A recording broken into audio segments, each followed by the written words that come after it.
Господин Ангеловски, новата година, 2024 година, ја стартуваме со прелеани ризици од минатата година, со очекуван реформски застој, притисок за инфлација и секако два изборни циклуси.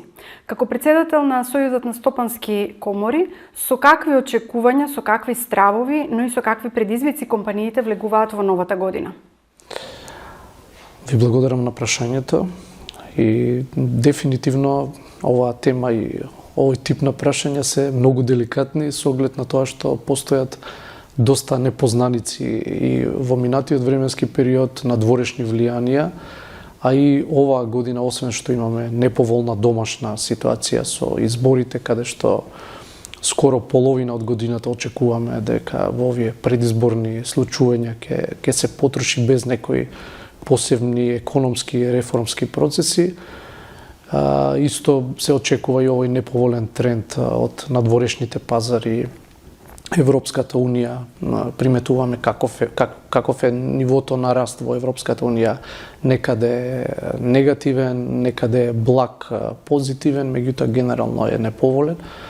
Така да ние како една неразвиена економија треба да се обидеме да видиме што е можно да инвестираме во развој на нашата економија со реформски процеси и зголемување на растот. Не треба да ги гледаме овие предизвици дека се клучни, меѓутоа тие ќе имаат одредено негативно влијание, меѓутоа ние треба да го дадеме најдоброто од нас да ја подобриме климата во нашата економија. Може ли поспецифично да кажеме каде во моментов компаниите ги имаат најголемите проблеми, во смисла на тоа дека во претходните години имаше проблеми со енергетската криза, цените на енергенсите и така натаму, кои се сега тие клучни предизвици за компаниите? Па ние сметаме дека таа енергетска криза на тема во македонската економија се уште не е завршена. Прибидејќи ние имавме во минатиот временски период екстремни цени на енергетиката. Точно е, тие цени малку се снижија, се избалансира, сега немаме некои нагли скокови, меѓутоа сегашното ниво е се уште повисоко за разлика од претходните нивоа кои ги имавме пред 5 или пред 10 години. Така да ние дефинитивно мораме да го изодиме оној пат кој го предвидува и Европската Унија во своите документи. Нашава држава го прифатила тоа, меѓутоа за жал не го имплементира. Се мисли на енергетска транзиција, енергетска ефикасност, намалување на количините на енергија кои ги трошиме и тука ќе се судриме и со новите правила на Европската Унија за carbon footprint, значи да мораме да декларираме на секој производ колкаво е производството на јаглерод диоксид и дека Европската Унија ќе ни наметне царински стапки во однос на овие проценти на испуштање на вакви јаглеродни гасови и ќе мораме да ја реформираме нашата економија. За жал нашите институции, како и за многу други работи, се неспремни во овој дел. Не работат, многу малку луѓе и во јавната администрација се информирани со ваквите случувања и не ме изненадува дека може да дојде моментот да бидеме навистина изненадени и да македонскиот извоз се соочи со сериозни проблеми. Дел од владините мерки кои што ги имавте вие како бизнес во изминатите години завршија, дел нови мерки беа наметнати како што беа замрзнатите цени на одредени основни производи. Генерално, како ги оценувате овие владини интервенции во поглед на бизнисот и заштита на стандардот на населението? И воопшто на кое ниво е комуникацијата помеѓу бизнисот и институциите од другата страна? Знаете како, кога настануваат големи потреси, да, владата и владините институции имаат право да реагираат, да вршат интервенција во ситуација на нагли потреси, дури имаат и одредени механизми, државни стоковни резерви и така натаму, се со цел да ги амортизираат овие удари. За жал, некои од овие механизми не беа употребени. На многу луѓе кои се стручни во оваа област не им е јасно зошто тоа така се одигра. Многу често владините функционери се со цел да оправдаат одредена своја неактивност во минатиот временски период, го поставуваат прашањето дека тие успеале да ги исконтролираат цените. Знаете, ова беше светска инфлација, ова не беше македонска инфлација. Цените на храната на светските берзи скокнаа со оглед на војната во Украина, со оглед на растот на цените на енергентите и така натаму. Така да ние сме само една коцкичка од мозаикот на Европа и на светските случувања, така да не треба да очекуваме дека некој во Македонија има магично стапче и дека може во Македонија да ја заузда таа инфлација, а во цел свет таа инфлација да биде висока. Од страна на компаниите овие мерки се многу непопуларни. Зошто? Затоа што директно навлегувате во одредени креирања на цени и услови на пазарот. Знаете, владините институции немаат некое истенчено чувство кое треба да биде нивото на цените.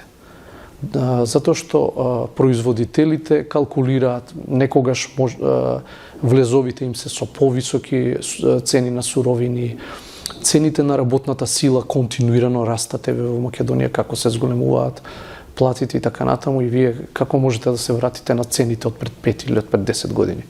Па ниједна цена не е иста, нити цената на работната сила, нити цената на суровините, нити цената на енергентите не е како пред 10 години. Така да сметаме дека владата треба да се фокусира максимално на реформирање и либерализација на македонскиот пазар. Значи, сметаме дека со своите мерки и активности треба да обезбеди фер надпревар економски на економските оператори и сметаме дека еден голем дел од инфлацијата и зголемениот увоз е исто така резултати на високите царински стапки. За многу прехранбени производи ќе се изненадите, меѓутоа Македонија има енормни стапки. Сега за време на кризата со цените на прехранбените производи, Македонија имаше, ако не се лажам, за масло за јадење нерафинирано, некоја си царина од 3-40%, што беше енормна. Јас знам од некои наши членки кои произведуваат одредени прехранбени производи, ако ви кажам, мислам дека станува збор за брусница, сушена, дека се плаќа царина во Македонија од 40%. Таквите царини на вакви прехранбени производи на вистина не очекувајте дека ќе креираат ниски цени. Владата треба да го хармонизира царинскиот систем на ниво на Европската Унија и да го следиме правецот на Европската Унија. Така, во овој контекст може да ги искоментирате и квалитетот на јавните услуги, затоа што брзината, ефикасноста, па и профитабилноста на бизнисот во голема мерка зависи од тоа какви услуги добива од страна на јавните институции. Мислам дека е ова вечна тема не само за компаниите, туку и за граѓаните.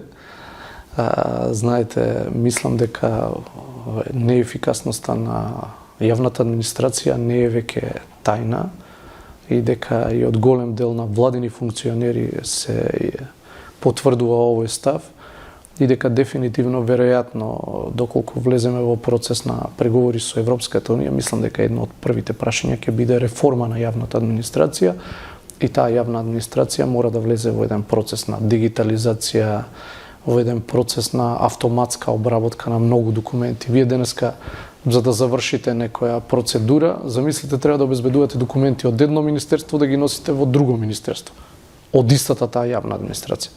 Па извинете, ние не сме испорачувачи на пратки, популарно наречени поштари од едно до друго министерство. Во 21. век постојат дигитални алатки како истите тие документи да се трансферираат и целиот процес може да се заврши за многу краток временски период. Многу експерти во изминатиот период укажуваат на пораст сериозен на сивата економија во државата, која што поприлично го загрозува останатиот дел од економијата.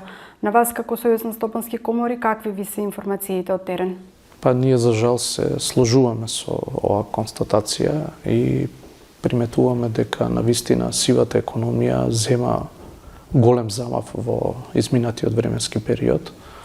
И ние имавме на одредени состаноци со одредени владени функционери наши предлози дека процесот на воведување на е-фактура треба да што е можно побрзо да се заврши, се со цел да, знаете, тоа е еден познат систем во светот, многу земји го имаат воведено, така да веднаш да може на една иста платформа да бидат поврзани и компаниите и управата за јавни приходи и веднаш да се детектира, да се види како функционира тој дел од економијата и мислам дека ни престои голема борба или доста напори мора да се вложат сивата економија да се стави во едни навистина контролирани рамки, затоа што мислам дека никој не добива од сивата економија, а има многу страни кои губат компаниите кои се во реалниот сектор, губи државата од ненаплата на давачки, даноци и така натаму.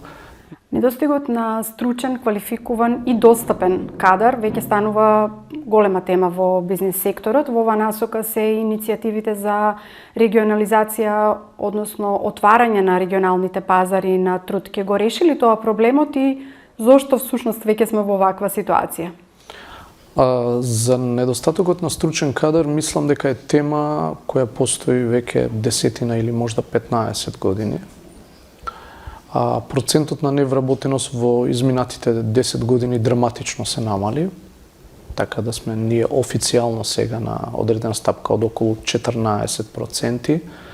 Меѓутоа, според некои наши неофицијални информации од наши членки, знаете, кога ќе објавите оглас, гледате колкав е фидбекот на пријавени луѓе и така натаму, ние сметаме дека овој процент е исто помал, не е на ова ниво, значи официјалните бројки се повисоки, можда одредени луѓе се пријавуваат ради одредени бенефиции кои ги добиваат од Агенцијата за вработување. И во однос на регионализацијата, тоа е одлична работа, ние секогаш ја поздравуваме, сметаме дека сите бариери кои постојат во овој економски регион треба да бидат апсолутно намалени или отстранети се со цел нашите компании да можат несметано да работат во овие неколку земји од нашиот регион. Знаете, нашите земји се навистина многу мали да ние се ограничиме да можеме да работиме само во Македонија, само во Србија, само во Албанија или во останатите земји. Меѓутоа, македонската економија во овој момент не е во добра кондиција. Така да мислам дека оние економии од ова иницијатива, регионална иницијатива Отворен Балкан, кои се во подобра кондиција, мислам дека ќе имаат по логика на економските законитости една покомфорна зона и ќе може да привлечат многу повеќе вработени, бидејќи тие ќе можат и подобро да ги платат. Така да очекувам дека можда наши компании како подизведувачи или наши вработени можда во некоја од овие земји од Отворен Балкан со оглед дека Македонија последниве години има пониски стапки на раст од останатите земји, дека можда ќе се прелее одреден број на вработени во однос на иницијативата Отворен Балкан. Го споменавте Отворен Балкан, целокупно земено иницијативата е за полесен, побрз и поефикасен проток на стоки и луѓе. На терен се чувствува ли тоа? Ние поздравуваме ова иницијатива и сметаме дека и треба. На нашиот регион му е потребна ваква иницијатива. Сме присуствувале на доста од овие самити кои се организирани. За жал, мислам дека има околу 20 на средби во рамките на ова иницијатива и за жал ние гледаме многу малку мерки кои се произлезени. Ние би сакале да има далеку повеќе мерки, затоа што и беа најавувани. Мислам дека на регионов му треба економска регионализација. Што ние политички мислиме, какви ни се погледите, некогаш, знаете, политичарите имаат различити визии, меѓутоа економиите мора да функционираат, затоа што сме премали. До сега мислам дека протокот на границите е во одредена мерка олеснет.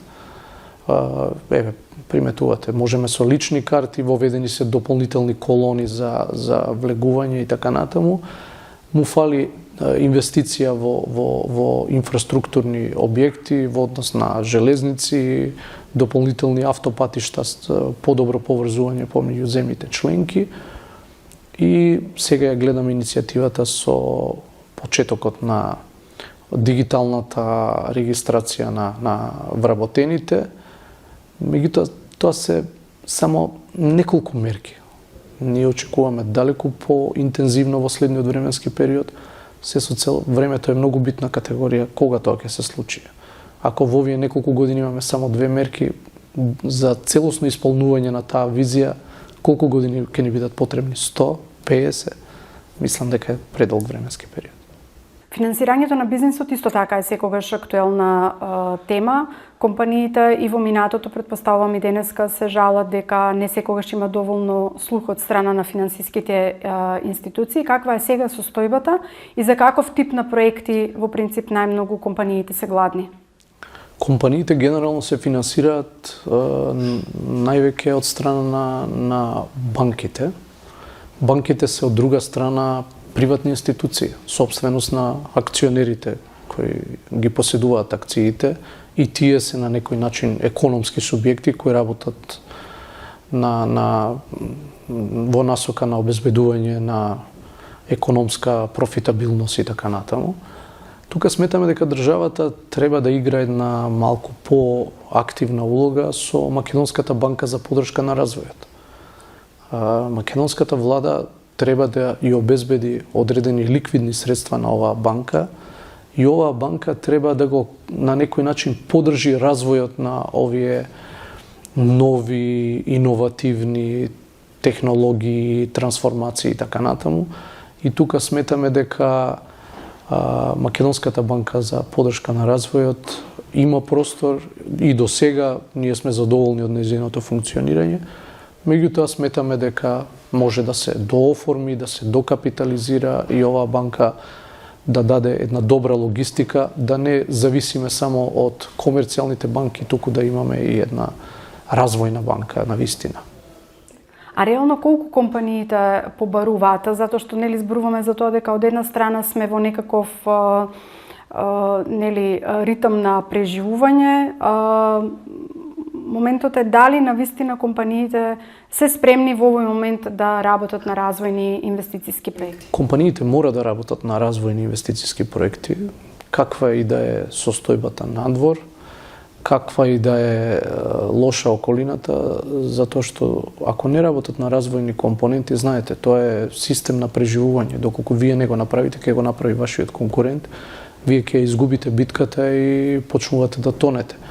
Така да мислам дека развојот нема алтернатива. Во бизнисот секогаш ние разговараме за мал или за малку поголем развој. Така да затоа велам, сите овие регионални иницијативи, развојни компоненти со нови технологии и така натаму секогаш треба да бидат поддржани, компаниите секогаш мора да се развиваат. Ние и во минатото сме апелирале државата дека треба да даде адекватна логистичка поддршка. Во индустрискиот сектор голем дел од компаниите имаат проблем со обезбедување локации за инвестирање. Знаете, не постојат доволно индустриски зони. Имаме компании кои инвестирале во одредени зони, па се соочуваат со тоа да немаат асфалтен пат или такви елементарни услови. Има компании кои немаат пристап до канализација, има компании кои имаат проблем со водоснабдување, има компании кои имаат проблем со асфалтен пат во 21. век, а ние ќе разговараме, знаете, кои се европските нормативи. Инфлацијата и во текот на оваа година останува прашање, односно предизвик. Според Народната банка таа ќе се движи од 3,5 до 4%, според владата околу 2,5%. За раст малтене и не се разговара. Што овие бројки значат од аспект на бизнисот, од аспект на оние кои што треба да креираат вредности пари во системот? Пај да поставам едно вакво прашање. Ако овие стапки на инфлација ги споредите со очекуваната стапка на раст, дали тоа значи дека ние ќе бидеме во одреден минус, или во нула, или во благ минус, или во малку поголем минус? Значи, на вистина, за ваква економија, стапки на раст од 2, 2,5, 1,5%, 3% се на вистина премали. Оваа земја, кога ќе гледате според апсолутното ниво на раст на европскиот континент, е една од последните економии. И мислам дека не постои апсолутна никаква причина за задоволство. И ние не смееме да гледаме дека на ваквите стапки на раст да кажеме добри се. Не се добри. Нас ни требаат стапки на раст 5, 6, 7%. Како се обезбедуваат ваквите стапки на раст? Со континуиран процес на реформи, подобрување, европски услови за работење. Не можеме ние да тврдиме дека сакаме да одиме во Европа, да имаме царински стапки афрички, азиски, не знам. Значи, не мора да имаме европски. Ако ни е главен таргет Европската Унија, не мора да имаме еднакви царински стапки како што имаат европските компании, па тогаш да можеме ние во такви услови да се надпреваруваме со нив. Ако треба да градиме индустријски објекти, да ги имаме истите услови за градење и во Македонија, и во било која европска земја. И во тој случај ние би можеле да се наметнеме дека сме сериозен играч.